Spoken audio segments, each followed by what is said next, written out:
আসসালামু আলাইকুম। আমরা প্রতিটা মানুষ প্রতিটা মানুষই অনেক অনেক স্বপ্ন দেখি। আসলে স্বপ্ন দেখতে, কোনো কিছু আশা করতে, প্রত্যাশা করতে আমাদের অনেক অনেক ভালো লাগে। ভালো লাগার একটি বিষয়। সেই স্বপ্ন বা আশা পূরণ হোক বা না হোক সেটা আমরা ভাবি না। তবে আমরা সবাই স্বপ্ন দেখতে,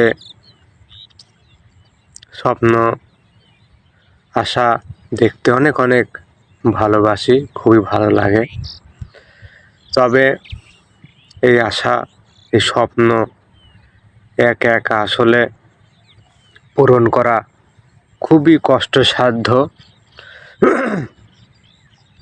আসলে তো আমরা একা একা চলতে পারি না। আমরা সমাজবদ্ধ হয়ে আমরা বসবাস করি। আমরা একে অপরের সাথে চলি, কথা বলি, ব্যবহার আচার সবার সাথে আমাদের সুসম্পর্কটা আসলে বজায় রাখা অত্যন্ত জরুরি। আমরা যদি সবাই সবার সাথে সুসম্পর্ক বজায় রাখি তাহলে কিন্তু আমাদের প্রতিটি কাজ, প্রতিটা আমাদের জীবনের লক্ষ্য উদ্দেশ্য সেটা কিন্তু অনেকটা সহজই হয়ে যায় আমি বলবো।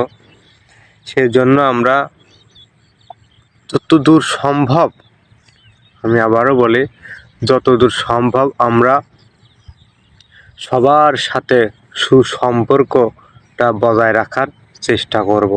তাহলেই কিন্তু আমরা একে অপরের নিকট থেকে ছোট হোক বড় হোক যে কোনো সাহায্য সহযোগিতা পাওয়ার একটি সম্ভাবনা থাকে যদি সুসম্পর্কটা বজায় থাকে। আমাদের প্রতিবেশী আছে, আমাদের আত্মীয় স্বজন আছে, কাছে এবং দূরের যাই হোক আত্মীয় স্বজন প্রতিবেশী এবং আমার সমাজের লোক, গোষ্ঠীর লোক সবার সাথেই সবার খোঁজ খবর নেওয়া, সুখে দুঃখে তাদের পাশে থাকা, এগুলো আসলে প্রতিবেশী, আমাদের প্রতিবেশীর হক, আত্মীয় স্বজনের হক।